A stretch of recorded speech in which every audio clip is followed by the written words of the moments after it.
मर्जीना, वह आज चुपचाप बैठी है बेहद। उसकी बेटी डरपोक कब से हो गई, उसके लिए यह सवाल आज बहुत बड़ा बन चुका है। उसने पहले ध्यान क्यों नहीं दिया? कब से उसने घर के कामकाज के चलते अपनी बेटी का चेहरा देखना और समझना बंद कर दिया है। उसने दिमाग पर जोर डाला, पर वो ज़्यादा सोच नहीं पाई। उसे लगा अगर वो सोचेगी तो हो सकता है दिमाग में कोई धमाका हो जाए, शायद उसकी मौत भी हो सकती है। उसने ना सोचने के लिए कुर्सी पर अपनी पीठ टिकाकर कुछ राहत की सांस अंदर लेने की कोशिश की। उसने आंखें बंद की। बेटी के छुटपन से अब तक की तस्वीरें उसके दिमाग में एकाएक उभर आईं। उसके चेहरे पर अब राहत थी। वह देर तक कुर्सी पर ऐसे ही पड़ी रही। वह सोई नहीं थी, बल्कि अपनी जिंदगी के सैलाब में तैर रही थी। उसने कभी इस वक्त के बारे में नहीं सोचा था। वक्त ने उसे जो भी दिखाया, उसने समझदारी से सबका सामना किया। उसने हमेशा अपने सोए हुए मन में दिलेरी को छुपाए रखा और वक्त आने पर उसका इस्तेमाल भी किया। उसने कभी अपने अकेले होने को लोगों के लिए फ़ायदा उठाने की वजह नहीं बनने दिया। उसे पता है कि अकेली औरत पर हमले ज़्यादा होते हैं और अकेली औरत इन हमलों से बच भी सकती है। उसका मन हुआ कि उठकर कमरे में रोशनी कर दें। बल्ब की रोशनी उसे अतीत में जाने से रोक सकती थी। रोशनी की आदत होती है ना सोचने देने की। रोशनी का हमला जब भी उसकी आंखों पर होता है, तब वो तुरंत किसी सांप की तरह चौकन्नी हो जाया करती है। वह अकेली माँ है, उसे पता है चौकन्नेपन का मतलब। रोशनी और चौकन्नापन मिलकर उसे इस दुनिया में जीने लायक बना देते हैं। लेकिन इस वक्त तो वो अपने अतीत में झांक रही थी। वह जानती है कि अतीत से वह कुछ ज़्यादा ताकत बटोर कर वापस वर्तमान में ला सकती है, ताकि भविष्य को संभाल सके। वह रोशनी के लिए नहीं उठी। उसने बैठकर सोचना जारी रखा। उसने अपनी ज़िंदगी का एक लंबा वक्त अकेलेपन में गुजारा है। उसकी उम्र करीब 15 बरस रही होगी जब उसने अपने पिता को एक भयानक दुर्घटना में खो दिया। उसके 1 महीने बाद उसकी माँ ने भी पिता के गम में इस दुनिया को छोड़ दिया। उसके बाद उसे लगा कि वो भी मर जाए, यहाँ जीने लायक कुछ बचा नहीं है। उसने अपने को घर में कैद कर लिया। उसे आज भी याद है कि कुछ दुख दुनिया के भारी दुखों में से एक हैं। दुख व्यक्ति को घिसकर रख देते हैं, पर फिर भी वो जीने लायक अनुभव तो दे ही देते हैं। उसे पता है अनुभव के चिरागों की ज़रूरत पड़ती है। उसने अपने पुराने दिनों पर सोचना जारी रखा। वह बेचैन रहने लगी थी। अभी दुख गया भी नहीं था कि एक हादसा उसका इंतज़ार कर रहा था। उस हादसे ने उसे हमेशा के लिए फौलादी इंसान में तब्दील कर दिया।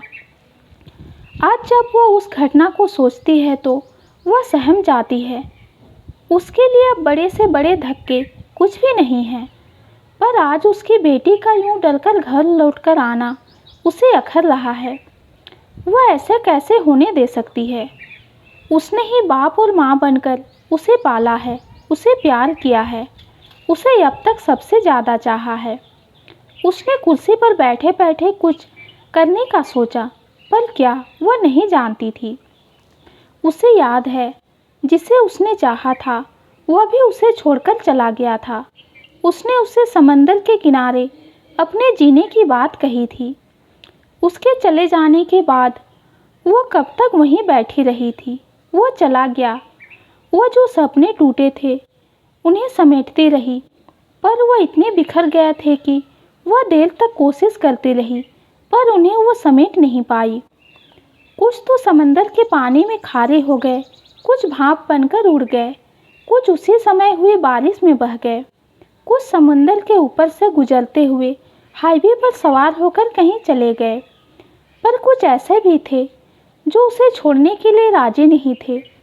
उसके सीने के रास्ते दिल में घुसपैठ करके वहीं बैठ गए। कभी कभी रात के अंधेरे में वे उन्हें जगाती है, पर रीमा की आहट सुनकर उन्हें तुरंत किसी चीज़ से ढक देती है। रीमा को नहीं पता चलना चाहिए कि उसकी माँ के दिल में कहीं कुछ ओस की बूंदें दबी हुई हैं, पर रीमा को यह बात क्यों नहीं पता चलनी चाहिए, वह यह भी नहीं जानती। वह जब गया तब वो फिर अकेले हो गई, जैसे उसके माँ बाप के जाने के बाद हो गई थी। धीरे धीरे उसकी उम्र 21 की हो चुकी थी। उसके चाचा ने आनन फानन में उससे पूछे बिना उसी के घर में पत्नी और बच्चों सहित डेरा जमा लिया था। वह मना करना चाहती थी, पर रिश्ते के लिहाज से चुप बैठी। वह कहना चाहती थी कि वह खुद अकेले जी सकती है और अपना ख्याल रख सकती है, पर उसकी ये बातें उसके मन में ही रहीं।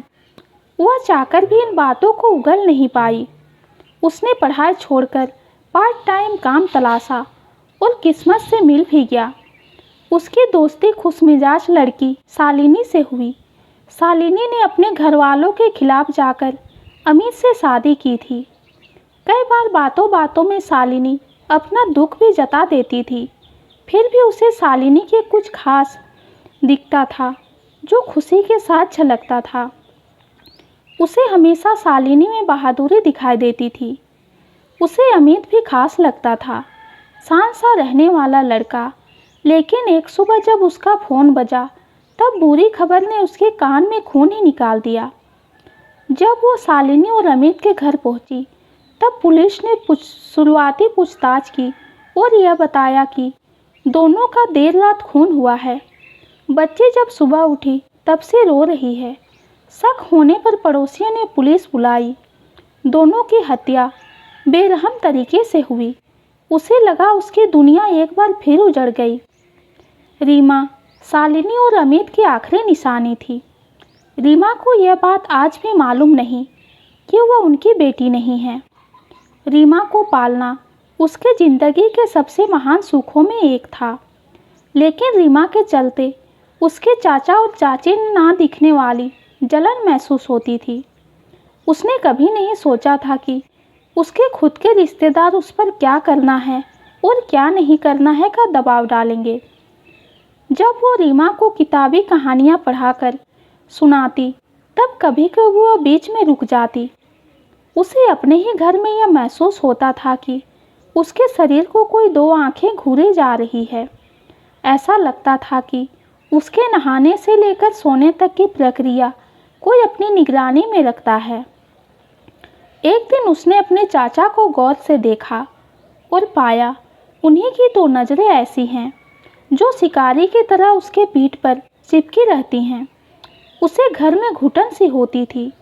उसे अपनी और रीमा की फिक्र भी होती थी।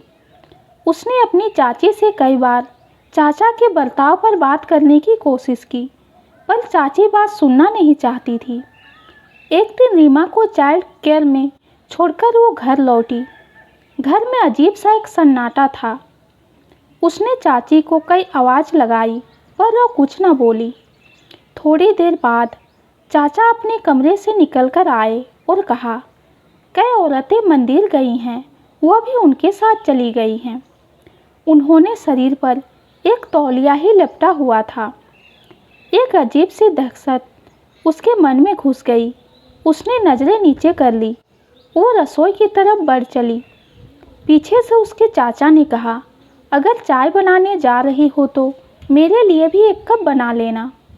तुम्हारे हाथों की चाय की बात ही अलग है। वह सहम गई। उसने एक शब्द भी मुंह से ना बोला। उसके मन में हुआ कि चाची जल्दी से आ जाए। दूध डालने के बाद वह अपने ही डर में खड़ी हुई बेसुध हो चुकी थी। उसके मन में अजीब से ख्याल आ रहे थे। तभी उसने अपनी कमर पर किसी के हाथों को महसूस किया और चौंकते हुए पीछे मुड़ी। उसके डर ने उसके चाचा का लिबास पहन लिया था। उसने खुद को छुड़ाने की कोशिश की, पर उसकी कोशिशें मरती जा रही थी। उसने चाय का बर्तन उठाकर चाचा के सिर पर दे मारा और चिल्लाना शुरू कर दिया, लेकिन बंद दरवाजे से आवाज़ बाहर कम जा रही थी। उसने अपनी शक्ति बटोरकर हैवान को रसोई से बाहर किया और कुंडी लगाकर खुद को बंद किया। सिर की चोट और गर्म चाय गिरने के कारण चाचा की बौखलाहट बढ़ गई थी। उसने उसे गंदी गंदी गालियां देकर दरवाज़ा खोलने के लिए कहा, पर वह एक कोने में दुबक चुकी थी। फ़ोन बाहर था। उसने अपने आप को असहाय महसूस किया। डर ने उसे बर्फ की तरह जमा दिया था। दरवाजे पर लगातार प्रहार हो रहे थे। उसे लगा कि अब वो नहीं बचेगी। उसने आंखें बंद की। उसे रीमा का चेहरा दिखा। वो बोलती हुई दिखी, माँ उठो, माँ उठो। उसने आंखें खोली, अपने आप को संयमित करने की कोशिश की। उसने उसी चाय के बर्तन में आनन फानन में सरसों का तेल गैस पर तेज आंच पर गर्म करना शुरू किया। उधर दरवाज़ा टूटने के कगार पर था और इधर तेल गर्म होना शुरू हुआ। उसके मन में कोई ख्याल नहीं था। उसे बस यह महसूस हुआ कि उसे खुद को बचाना है, अपनी रीमा को बचाना है। जैसे ही दरवाज़ा टूटा, उसने खोलता हुआ तेल हैवान बन चुके आदमी पर फेंक दिया। वो आदमी चीख उठा। उसने उसी बर्तन से उसके सिर पर कई वार किए। वह बुरी तरह घायल था और चीखे जा रहा था। तभी दरवाजे पर घंटी बजी। उसे घंटी की आवाज़ सुनकर थोड़ा होश आया। उसने जल्दी से दरवाज़ा खोला और चाची को सामने खड़ा पाया। वह इस दिन को कभी नहीं भूल सकती है। 2 ही दिन में उसने अपने कथित रिश्तेदारों को बोरिया बिस्तर समेट दिया। चाची ने ढेरों मिन्नतें की, लेकिन उसने एक भी ना सुनी। वह कुछ सुनना और कहना नहीं चाहती थी। उसे याद रहा तो वही बचपन वाली कहानी, जिसमें मर्जिना ने अपने दिमाग के चलते चोरों को गर्म तेल से ढेर कर दिया था, बल्कि उसने मर्जिना के दिमागी हिस्सों को अपने अंदर बसा लिया। उसने कुर्सी पर बैठे बैठे सोचा कि उसे यह कहानी रीमा को भी सुनानी चाहिए। उसने कुर्सी में ढेर से धंसे हुए शरीर को शक्ति लगाकर उठाया और किताबों के बीच मर्जिना वाली कहानी खोजने लगी। वह उस किताब को रीमा के आने से पहले खोज लेना चाहती थी। वह रीमा को उन सभी बहादुर औरतों के बारे में बताने के बारे में सोच रही थी, जिन्होंने अपने दम पर खुद को बचाया था। रीमा को ये सीखना और जानना ज़रूरी था। ये कहानी आपको कैसी लगी कमेंट में ज़रूर बताइए। कहानी पसंद आती है तो चैनल को लाइक और सब्सक्राइब कीजिए। कहानी सुनने के लिए आपका बहुत बहुत धन्यवाद।